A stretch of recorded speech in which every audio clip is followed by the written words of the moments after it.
Hi guys, we're here with the fabulous Angela Yee in Brooklyn at her new juice bar, Juices for Life. How are you, Ange? I'm doing good. It's hard because it's like not so new anymore. We're almost going to be at our 1-year anniversary, which is still pretty new. But Still pretty new. You know, it's exciting. Tell us just about your journey with entrepreneurship and opening up the juice bar and like what brought you to that. Well, I think that it's amazing for me to even like sometimes sit back and think that I have a business. But the way this came about was that I juice every morning. You know, I get up really early every day at 4 a.m. And so it was really important for me to make sure that I had something great to start my day so I can have energy throughout the day. A lot of times I'll be tired by like 8 a.m. You start to hit that wall. So juicing has been really good for me as far as keeping me even, you know, with the fresh fruits and the fresh vegetables and making sure I also get like enough nutrients. And so sometimes when I'm at home in Brooklyn, I'm like, man, where am I gonna go get a good juice? Because a lot of times it'll be like frozen or purees, and this is all like fresh. Natural. So I just wanted to bring something to the neighborhood that I thought would benefit other people, because I know I introduced a lot of my friends to juicing that had never done it before, and it really will literally change your life as far as the amount of energy that you have, the way that your skin looks, just how you feel about yourself. So I talked to Styles P because I had been to his Juices for Life in the Bronx and in Yonkers, and I was like, I would love to do one in Brooklyn. And part of that was I didn't have experience. I've never opened a business before. You know, I control my own business as far as like bookings and, you know, I have a website, but I've never done like a real tangible like brick and mortar business. So I went to him because I knew he knew what he was doing, and I just also love the synergy of him bringing health to the hip hop community. And I was like, I would love for us to collaborate in Brooklyn. And you know, Brooklyn's popping. Right. So he was like, no, I think that's a great idea. Find a location. So we got this location and just built it all out. And as you can see, you know, it's a beautiful space. I love it here. It smells fresh. It's nice and open. I really wanted to make it a space where people could come and hang out and do work and have meetings. Like if you're from this neighborhood, you're proud, you want to come here, the kids love it. I just want it to be like an inviting place to get healthy. That's super dope to be able to sow seeds into your own community. And for those of you guys who don't know, Angela has been a friend of dfree for some time now. Yes. So tell us about just your journey with becoming debt-free at a relatively young age and how that has like shaped your life. Well, I haven't been, let me see, I probably did not get to be debt-free until I was like 30, to be honest. That's still young. Yeah, I guess. But it's hard because even when you're in college, they have those credit cards for you to sign up for, and next thing you know, you're signing up for credit cards. What's up, gangster? Don't walk by and not say. Don't be shy. You're getting these credit cards and you don't know how to handle it. And school, I feel like they really don't give you those classes on finance and how to take care of like your credit score and how to invest. And I think that's things that we need to learn because that's like real life things. You know, besides just learning like algebra and geometry and things that you don't really necessarily know how to apply in your real life, like finances and credit and all of that is things that you should be able to learn in school. So I never learned that, and my parents weren't that good at it either.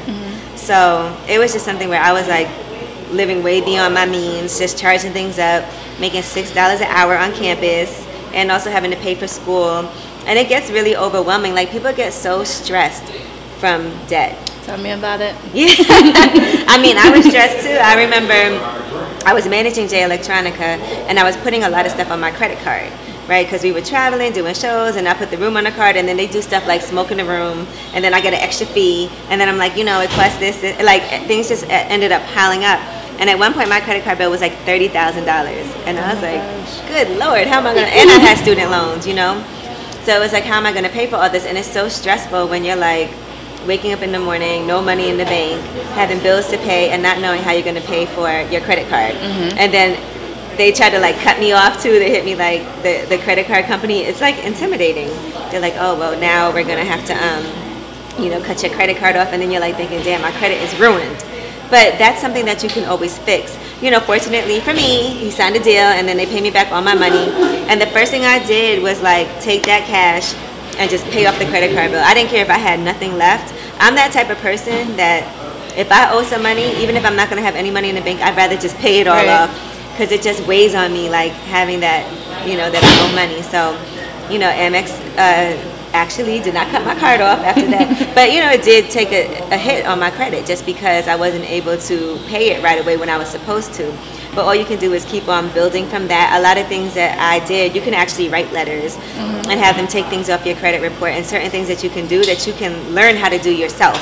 A lot of times there's people that can help you fix your credit, but if you take the time, you can learn how to do it yourself. And after that, I was like, I just have to learn how to budget better. And I also knew that I had certain goals I wanted to achieve that I wouldn't achieve at the job that I was at. So that's when I started getting different side hustles. So I get checks from different places because I knew I wanted to buy a house. Buying a house in Brooklyn is extremely expensive.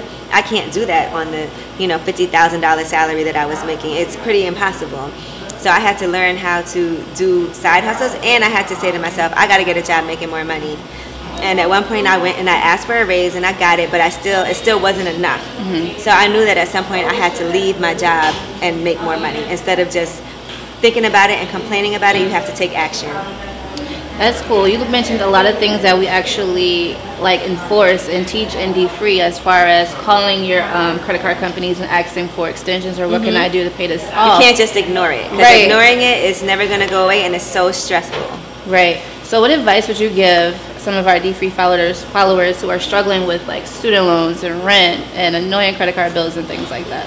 I say, and what I did doesn't work for everybody, but what I tried to do was pay off the smallest things first, so that you have less things to pay. So I had some certain store card bills that weren't maybe $400 here, $300. So it's not like a whole bunch of bills every month until I only had 2 credit card bills left, because then it doesn't feel so overwhelming with paying all these different bills.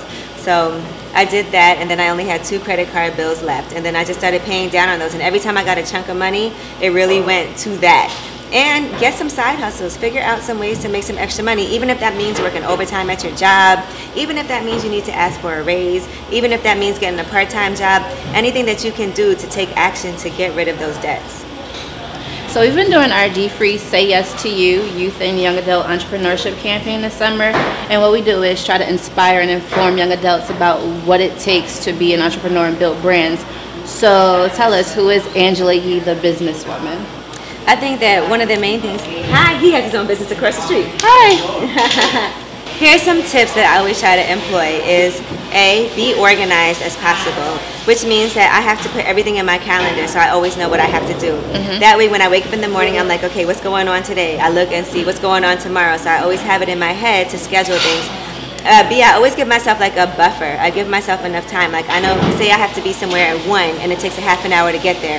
I'll tell myself it takes 45 minutes. That way, in case anything happens, I like to get places early, or God forbid something happens, at least I'm not late. So that's always important to me, to be on time. And be prepared. Just make sure wherever it is that you're going, you have kind of an idea mapped out. You have some certain points that you want to bring up, things that you know you need to handle. I think that's so important because it makes you feel a little less nervous if you're prepared. And I would say also make sure you treat people respectfully. Wherever it is that you go, it doesn't mean anything for you to go in, say hello to everybody in the room, be polite. Just make sure you never know who anybody is. So I think that's always important. People remember that too. Another trick I always use is say people's names back to you when they introduce themselves. And I practice it all the time. Like if I go to a restaurant and they're like, hi, my name is Stan, I'm your waiter. And I'm like, okay, Stan, nice to meet you. Just say the name back, because that's really helpful. Because remembering people's names is a tough thing when you're meeting dozens of people every single week. So I try to make sure I do that. So walk me through a day in the life of Angela Yee. Well, I get up at 4 o'clock in the morning. Usually I throw on whatever doesn't have to be ironed. Go to work, and then we have interviews usually every day to do.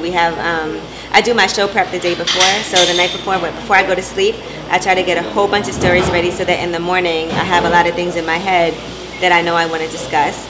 And then after the show, we usually have meetings, we have interviews, and then I come to the juice bar if I have time. If not, a lot of times I have meetings. I do my podcast once or twice a week. We have to record that, so I know I have to take time for that. Usually on the weekends I travel a lot, so I have this mirror that I have to return that's been in my house for 2 months, and I haven't had a chance to go do it, and I have to stop procrastinating.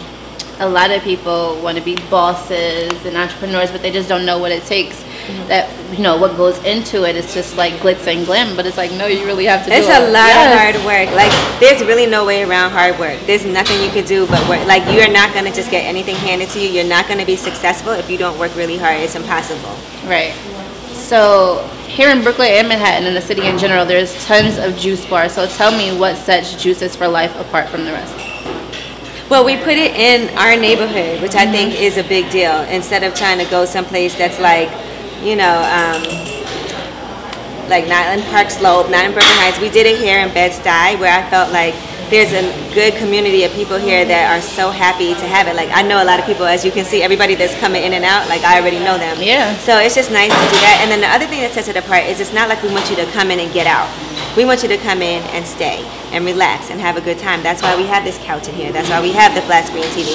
That's why we have chandeliers. That's why it looks like a brownstone living room, because this is supposed to be like your second home. A lot of places want you to come in. They don't want you to stay comfortable. They want you to order your stuff and move on out. Also, the people that work here that juice are very experienced. They know what they're selling you. Sometimes you go to juice bars and you order something and they can't explain to you what's good for you and why it's good for you, or what you should be getting based on what you need. Maybe you need some energy. Maybe you're having some stomach problems. Maybe you're having cramps. Maybe you're about to go work out, and they can't tell you what it is that you should order. Here, everybody can look at the menu and be like, well, this would be good for that. Well, if you're feeling like you need some energy, you should get the Revive, because this would do this for you. So we have an experienced staff that really cares. And we know our customers, we know their names, we say what's up, we see them all the time, we know their kids, we know how your family is doing. So I think it's just a really personal touch. That's really important. And even when I was sitting here talking to you, people may think you're just the face of the company, but you sat here and told me about the meal replacements and what's in each one and what's good for different things. So that's really good. Right. We're gonna get you a wheatgrass shot too. We gotta get that on camera. So how do you define success? Success is when you wake up and you're happy to do what it is that you're doing. It doesn't mean that you're making a lot of money if that's not what's important to you. It's whatever's important to you that makes you happy. So you have to set your own personal goals. Some people are happy because they want to move to an island and be in warm weather and not have to worry about paying bills and just get a house and retire there. That makes you happy. Great. Some people are happy because they want to start a family and they want to stay at home and take care of their kids, and that makes them happy. Some people are happy because they have businesses and they want to make a lot of money to be able to travel or provide whatever it is that makes you happy. If you wake up in the morning and you enjoy it, then that's your success. Just be happy.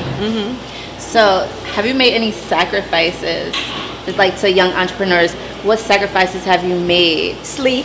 No. No, that's a big one. Sacrifices have you made to be successful and get this business off the ground? And not just this, even with your investments and the radio show, just everything. I had to learn that, especially when I was buying my house, I love to splurge, and I had to really cut back on that. Oh yeah. And say certain things I just can't do because I have a bigger goal. So it's okay to be able to to wear the same thing that I've been wearing for the past, which I do all the time anyway. I wear the same things over and over again. But it's okay to not be able to have the latest bag, the latest shoes, a really super nice car if you have a bigger goal in mind, So I think that's a sacrifice that you have to make. Also, just being able to see my friends and family like I want to. Yeah. A lot of times I feel like, man, I haven't seen my friends in so long.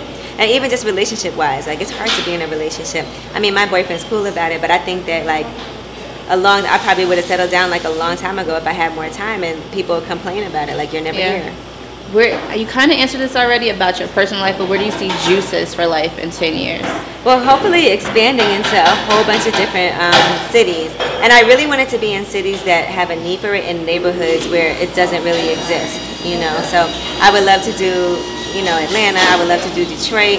I would love to do Oakland, just certain other neighborhoods that I really go to and places that I visit and I enjoy being, that I feel like they could benefit from it.